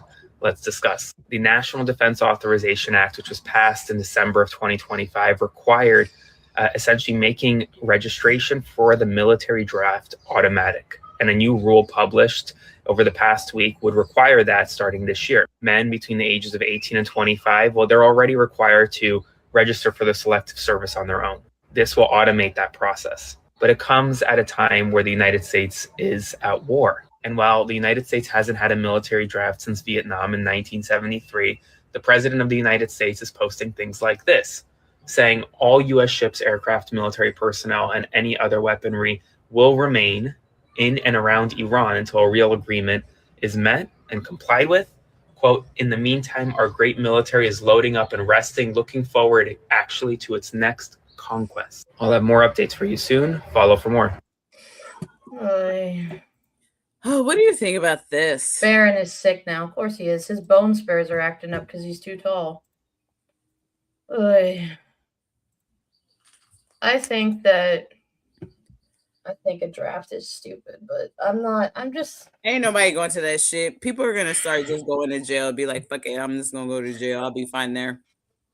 I think that we really need to just revamp everything in this country, including our military and regarding services and stuff, because look at what's happening to all these veterans after they leave the military, and so many are homeless or without services. Well, I mean, like, and that's just our past veterans. Those are the ones that already been through the damn shit. That's the millennial age fucked up. You know what I mean? And, you know, of course, all the other veterans, like beyond and the older ones. But, like, yeah, like they're trying to put... We're not going. Okay, we're not interested. Well, the draft is male only, so there's the. Bruh, I've been on this shit for a minute. Like, we're gonna get to that, Marley. So was that the last of this segment? Okay, good, great. Hello, knock knock. If anybody's listening in there, 1600 Pennsylvania or else somewhere in Florida. Green grass golf. Yep. Okay, so this before we get into this, I wanted to check in with our audience first, Katie, just real quick. I think we'll be able to get through this episode in the time that you said, like maybe 1:35. Yeah. It's just people talking about veterans. There's that I'm gonna pull up that I wanted to say. Some go AWOL, yes they do. Some will leave the country.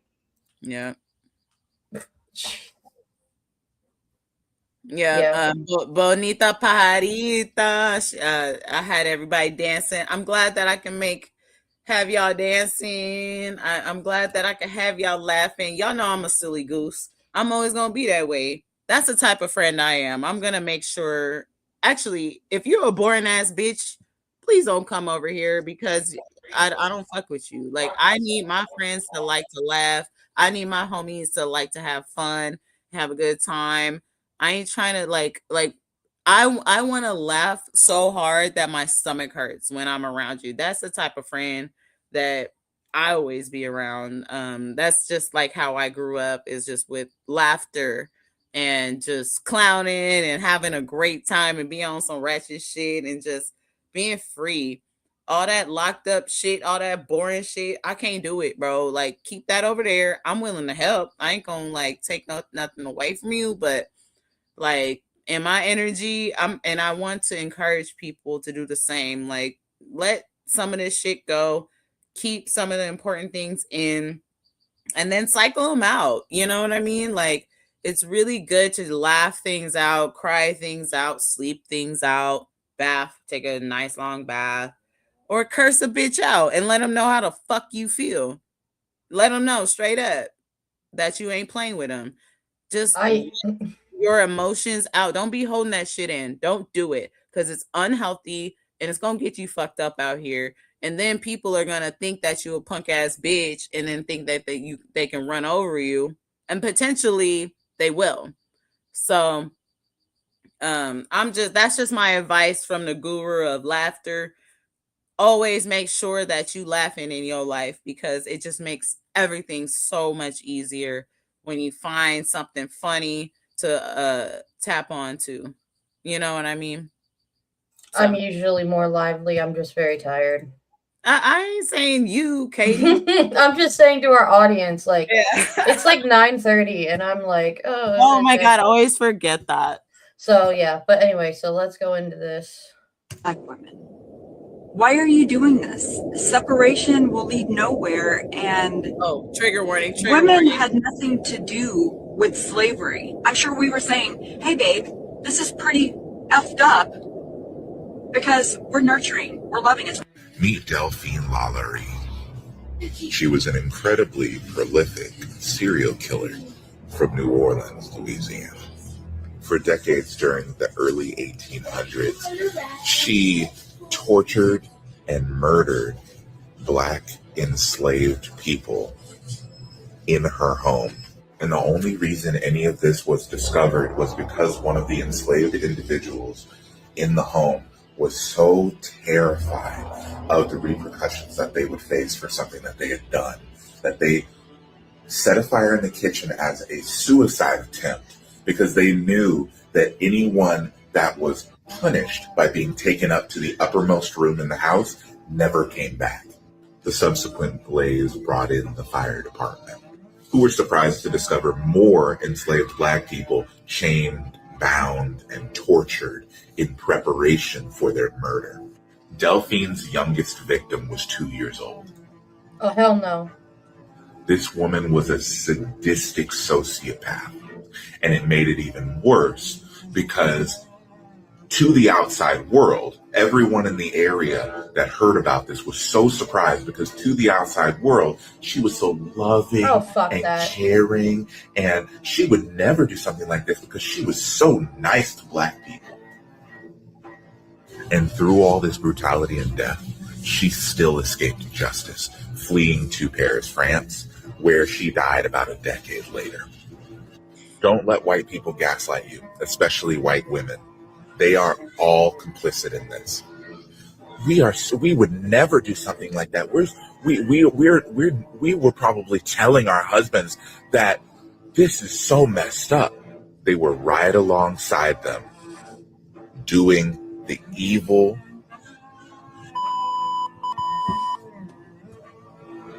One of the most prolific serial killers in history. And the only reason you don't really hear about her is because she was murdering Black people. Dear Black women. Jesus Christ. Just because you Jazzy, what is that documentary called? That'd be interesting. Yeah, to Jazzy, watch I it. saw that. I saw that. Can you post that up too? Please put up the information on that. Or take the time. We won't shut off this live until you give us that information. Yeah.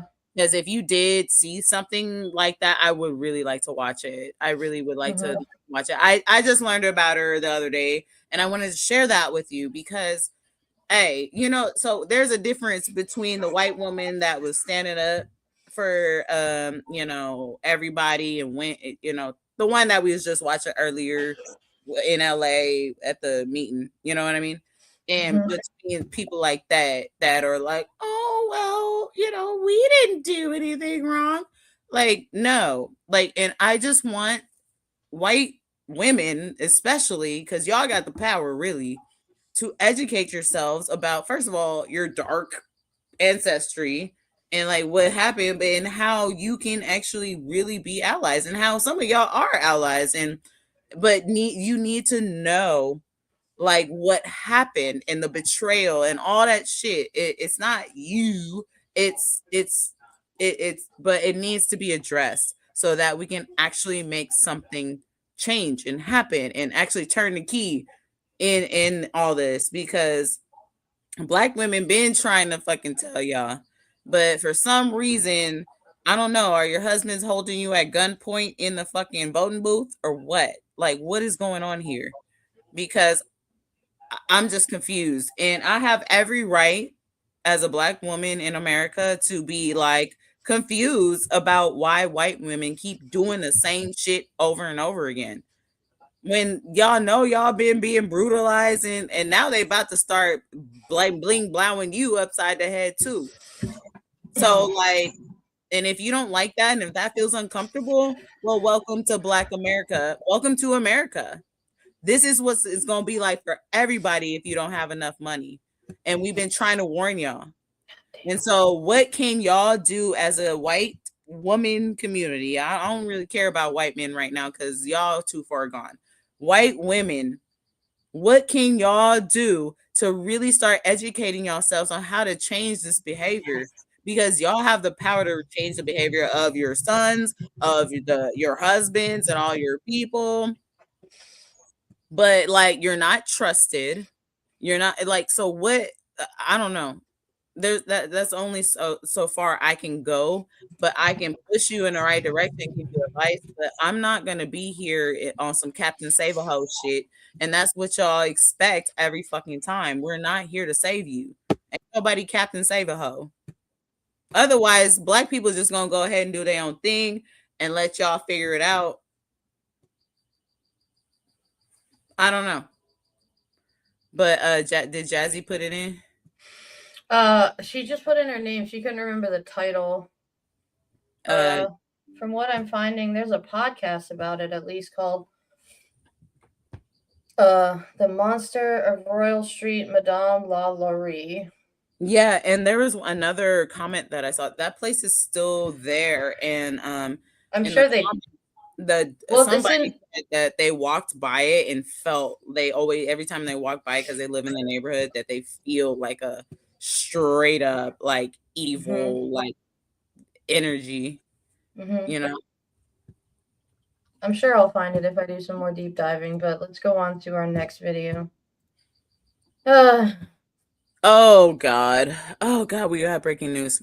All right, let's just rat-a-tat-tat through this segment. Guess who didn't know about it? The President of the United States. According to reporting from MS Now, Donald Trump did not know anything about Melania's statement prior to her on-camera appearance, but that he was in a meeting about the war and couldn't speak further. Quote, she didn't know him, he added before hanging up, referring to Jeffrey Epstein. Well, I obtained a new statement from Epstein's survivors this afternoon. I was first in getting this. They say survivors of Jeffrey Epstein have already shown extraordinary courage by coming forward, filing reports, and giving testimony. Asking more of them now is a deflection of responsibility and justice. First Lady Melania Trump is now shifting the burden onto survivors under politicized conditions that protect those with power. Department of Justice, law enforcement, prosecutors, and the Trump administration, which has still not complied with the Epstein Files Transparency Act. It also diverts attention from Pam Bondi, who must answer for withheld files and the exposure of survivors' identities. Those failures continue to put lives at risk while shielding enablers. Survivors have done their part. Now it's time for those in power to do theirs. And while the President of the United States launched a tirade this afternoon on Truth Social following Melania Trump's address, I'm going to read you parts of this. This is part 1 of 3 of a Truth Social post that in a lot of ways could have been an email. He attacked Tucker Carlson, Megyn Kelly, Candace Owens, and Alex Jones. And then later in this post, Marjorie Taylor Greene for going against him regarding the war in Iran. Quote, because they have one thing in common, low IQs. They're stupid people. They know it. Their families know it. And everyone else knows it too. Look at their past. Look at their record. They don't have what it takes, and they never did. They've all been thrown off television, lost their shows, and aren't even invited on TV because no one cares about them. They're nut jobs, troublemakers, and will say anything necessary for... What's up? You want to read the whole shit? No, well, I already had fun with that. I want to answer something in the chat real quick. So, Keisha, you are correct. Kathy Bates' character in season 3 of American Horror Story Coven is based off of her. Oh my God. Really? Yeah. That's like one of the only ones that I watched. She also earned an Emmy. She earned an Emmy for it. Oh my God. Wow. Yeah, it was both. There was also, she was also quoted to have also portrayed Elizabeth Bathory. But as I'm doing a deep dive on this, apparently back in 2007, Nick Cage bought that house. Oh, what? In New Orleans. New Orleans? And then he, is he still there? No. He probably got spooked Yep. out. No, he lost it. He lost it in foreclosure 2 years later. Like just on some random shit or what? Yeah. Spending his money. So don't be going over into like you know what happened to that plantation in Louisiana, and then there was there's been drownings in that one lake where a whole bunch of black people died. Don't be going around where black people been getting massacred, because it's like the same thing as going to the Holocaust Museum or the Holocaust places in Auschwitz and stuff. It's the same type of energy, but nobody gives a fuck about when black people die. And we get it. We get it, you guys. Y'all hate black people. Okay? So don't come over here on this channel. We understand that black people are absolutely hated by all of you guys. It's fine. Just go ahead and keep hating and leave us the fuck alone. Can you hate over there? That would be great. All right, because I got me a nice little tan this week. I'm looking good. You're looking dusty and stupid. So go ahead and hate, and don't say the N-word around the wrong person, because you're most likely to get knocked the fuck out. Okay? All right then. Happy spring break. Here we are with our Trump tracker.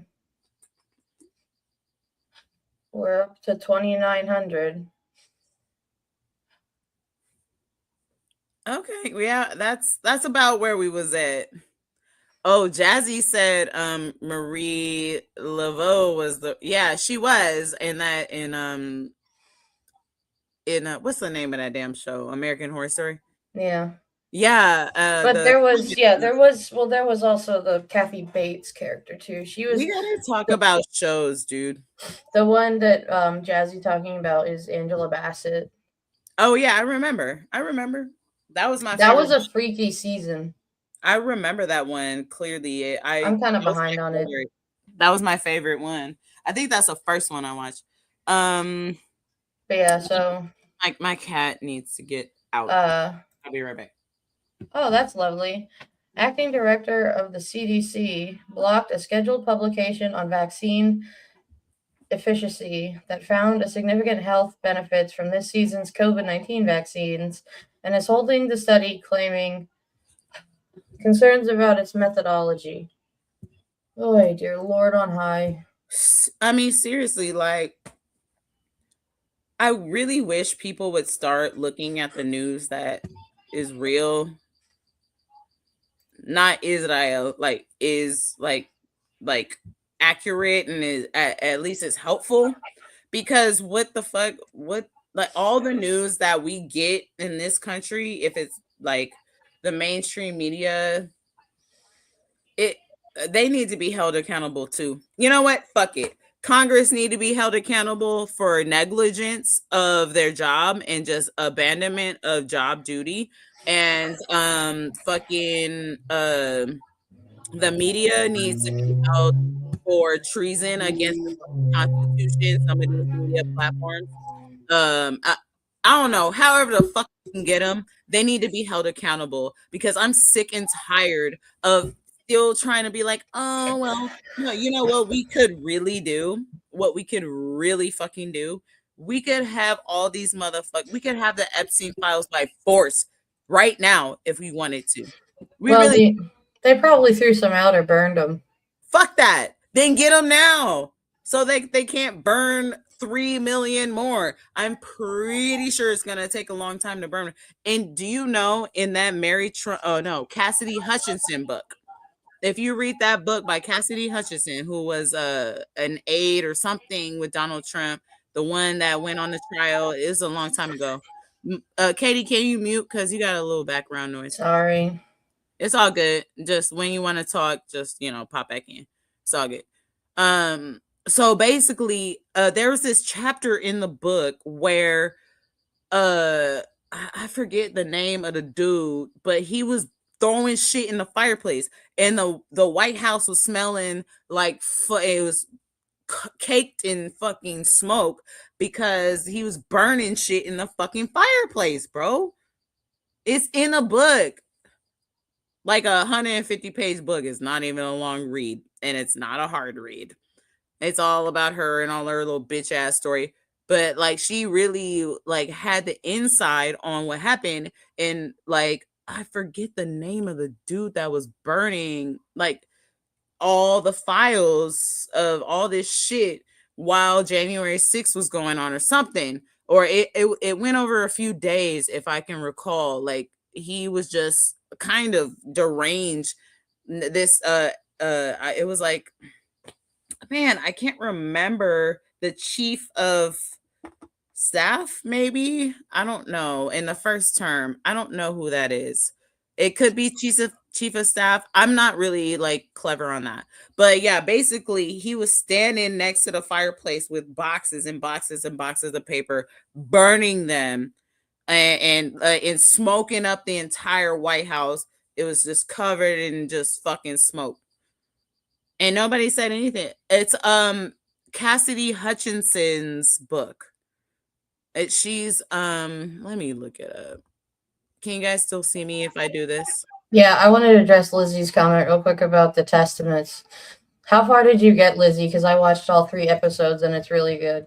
At the end of the first episode, I went, damn. But it's good. It's scary comparing that to what's going on now, but it's really, really good. Enough. Enough is the name of the book. Enough? Enough is the name of the book by Cassidy Hutchinson. I like Jazzy's comment. Why are so many people writing books knowing like 80% of this country reads at a 3rd grade level? It's accurate. I know. But no, we need to start getting people to start reading. I really mean it. I mean that. Like, fuck all that laughing about like, okay, so no, we need to start devolving our technology. We need to start putting our kids back onto flip phones. You know, you can only text until you're 16, like I did. You know what I mean? And you get a little flip phone. You need to learn how to use T9. You know what? Bring MySpace back. Learn how to fucking code. You know what I mean? Learn how to use your internet like in a real way, and read books and enjoy reading books. Learn how to and enjoy what you read. I wouldn't read anything that I didn't like. Like, fuck The Color Purple. I hate that book. I think it's trash. I hate every character. I hope they all fucking die. I hate that I wasted every single piece of my time on every character of that book. Fuck every single piece of The Color Purple. Fuck them. 1984, same thing. I hope they all fucking die. I don't like you. I don't like your mama. Get out of here. Get out of my face. I'm not writing an essay about you, and I didn't. Okay? Fuck that book too. If I'm gonna sit here and waste my time and spend my time reading because I enjoy reading, I want to read about people that I'm rooting for. As soon as I learned about the 2 characters in The Color Purple in 1984, I was like, oh, they can go ahead and get up on out of here. Next. I don't want to know what happens to them. I hope they have a lovely life under the ground. Fuck The Color Purple.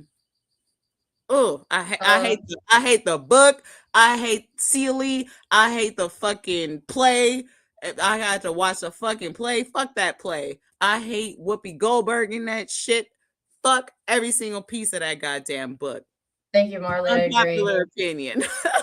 Thank you, Marley. I agree. I'm just letting her rant, but I'm fading. I would like to get to our palate cleansers and then close out. All right. Yeah, let's go. They classics, but I don't like them. Girl, that motherfucker at the White House right motherfucking now. Get your ass up. Do I gotta come get you? I know gas is high, but bitch, I'm on the way. Sending that motherfucking missile. Hey, Iran. Girl. That's funny.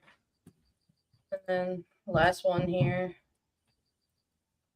Waffle House is nasty, terrible cooks, idiot staff. I'm not feeling Carl's energy right here. Carl. First of all, Carl got that profile pic that we all know. Sitting there in his car with the hat on and the sunglasses. We already know what type of time Carl is on just from that profile pic. But that's neither here nor there. I've been to the Waffle House in several states: Arizona, Texas, New Mexico, Missouri, Georgia, North Carolina, Alabama. The list goes on and on. I've been to several Waffle Houses. I can't think of one time that I've been to the Waffle House where I didn't get great customer service. The customer service at the Waffle House is slept on. It's underrated. We don't talk about it enough. Yeah, we know that Waffle House employees can fight. Yo, they have lived real lives. And they're just happy to be out here working, having a job, and trying to stay on the straight and narrow. You can look at a lot of Waffle House employees and be like, yo, you have lived life. And they are appreciative of the opportunity. You can tell, you can feel it. Great customer service. Every time I've been to the Waffle House, I can't think of a bad customer service experience at the Me Waffle House. neither. It gets overlooked. I agree.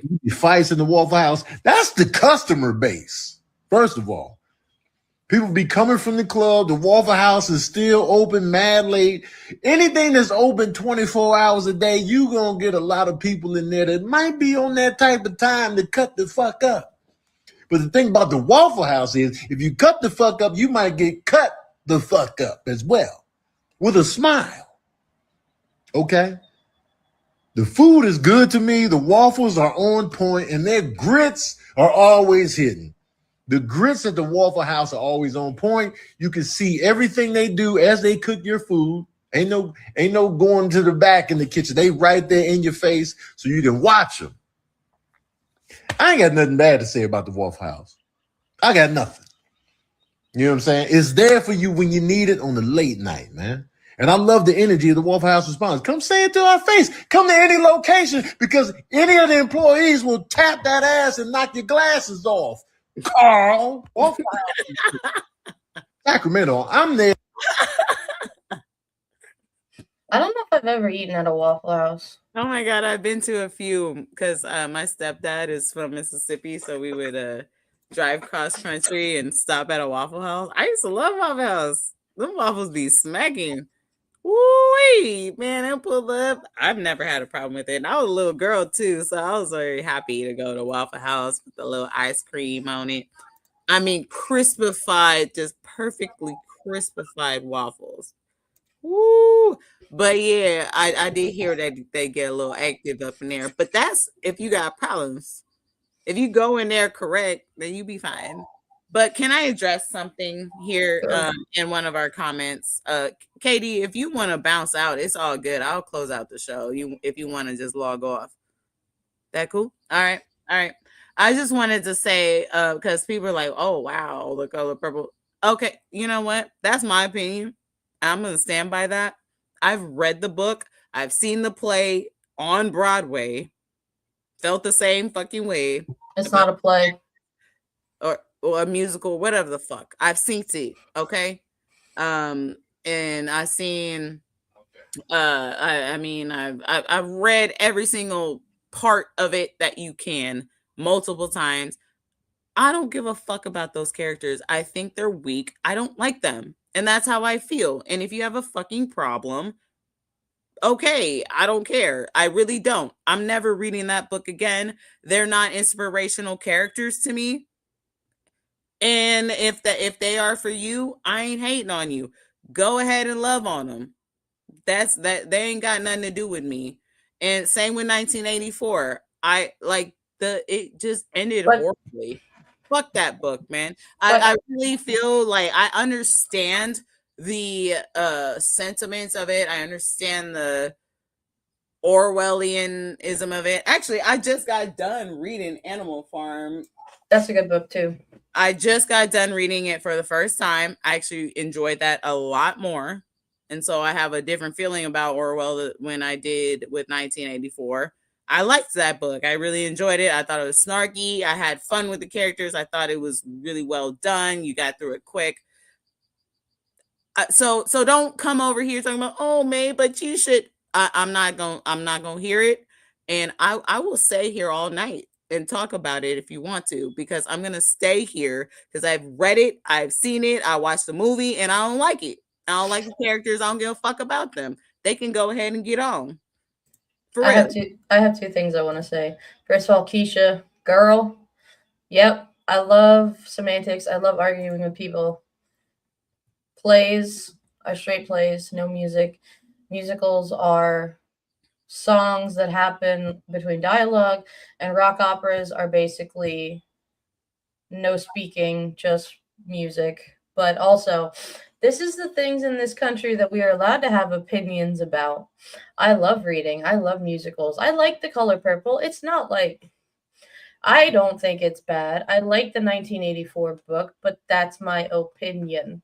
And we can have opinions on these things. What we can't have opinions on is if someone should or shouldn't be gay. Because it's not their choice. Yeah, or if we should bomb Iran and destroy entire civilization, or take away women's rights, or people shouldn't have health care, or what else you got? Education should be fucked up, or what else is on the list? What else we losing? Oh, gas should be fucking hella fucked up, and nobody should have no jobs. Black people can't do no shit. I would like to read the books that I like to read. And I've read the book. It's not like I didn't read the books multiple times or try to. It's not like I don't know what I'm talking about. One of my favorite And I books. formed my opinion after reading them and trying to read it and watch it multiple fucking times. So don't fucking tell me that I don't know what I'm talking about. You feel me? Like I tried it and I've come to the conclusion that the shit ain't for me. Is that cool with you? Well, they're already trying to ban books, which is basically the same as burning books. But one of my favorite books is Perks of Being a Wallflower. I love that book. It's so good. I've never read that one. You know, one of my favorites is Fahrenheit 451. I like that book. I like Ray Bradbury. I like just the way that he writes. I think it's approachable. I like the characters. Like, you root for those characters. You know what I mean? But I'm also a freak who reads full-on straight plays. Like, I've got at least 10 Shakespeare plays on my bookshelf. I've already done Shakespeare. I've been done with that for a while. What do I got on? So what did I just get? Do you got any books near you? What are we sharing? We got to share some books. I've been really into biographies and stuff lately. I do have the I've Had It Ladies book, which is really good. Jen and Pumps will do like Jen will do a chapter, then Pumps will do a chapter. I read recently if you guys have ever watched Gilmore Girls or Dirty Dancing, Kelly Bishop wrote a biography. It's really good. I've read a couple of Lauren Graham's books. I'm into all that. I'm really into those, just reading about people's lives. So I got this one I haven't read yet, but I found it in our local kind of street library. I took my scoot around. I've always been trying to find this Ray Bradbury book. So I got a new electric scooter. So this one Illustrator, it's kind of wiped off. Illustrator, man. Did you say that? Oh, okay. Yeah. I thought it said cluster. I was like, what? And then I finally got this cool, I love this anime. It's called Ranma 1/2. And I have 2 and 3, and I was able to finally find 1. It's really hard to find the episode 1. So I just wanted to fill my collection with it. I cannot do those with my ADHD. I cannot do anime and manga. They're really fun. They're kind of easy to read. You just get through them within 30 minutes or an hour or something. And then this is a really good one. It's a local artist from Oakland. It's called They're There.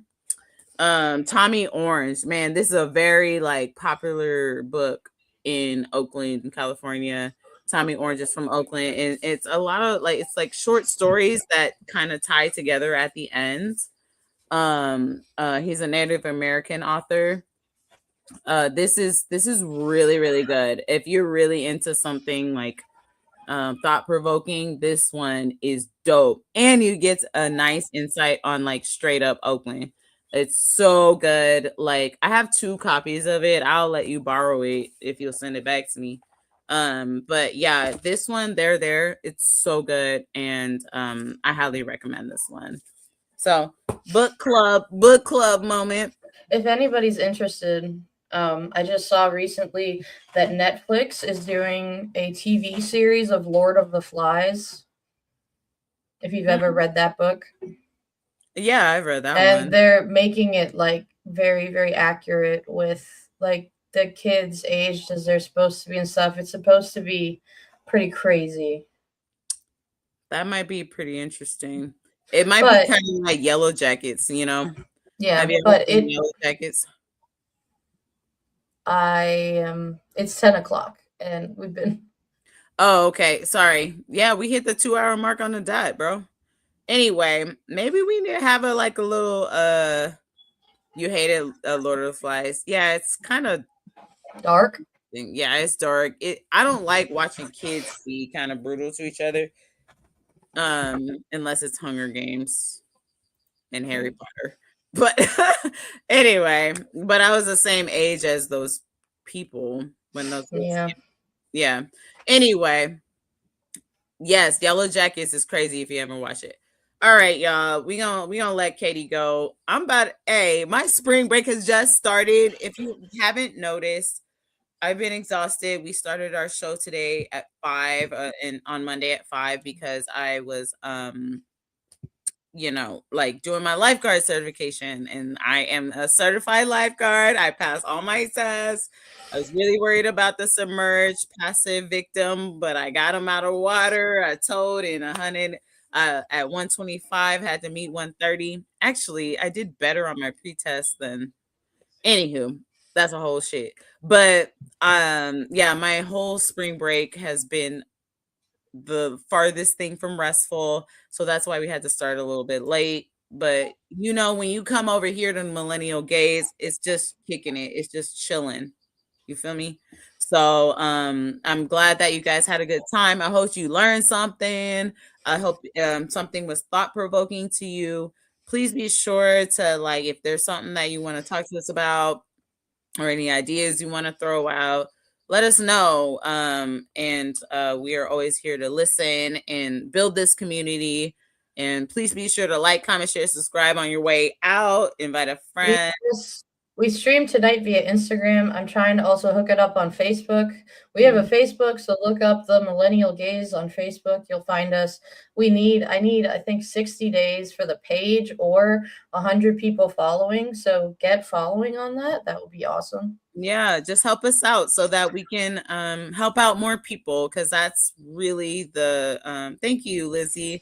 That's really the goal, is for us to be here for each other and all that bullshit. You feel me? So anyway, we'll tap in with you later. Keep it gangsta out there.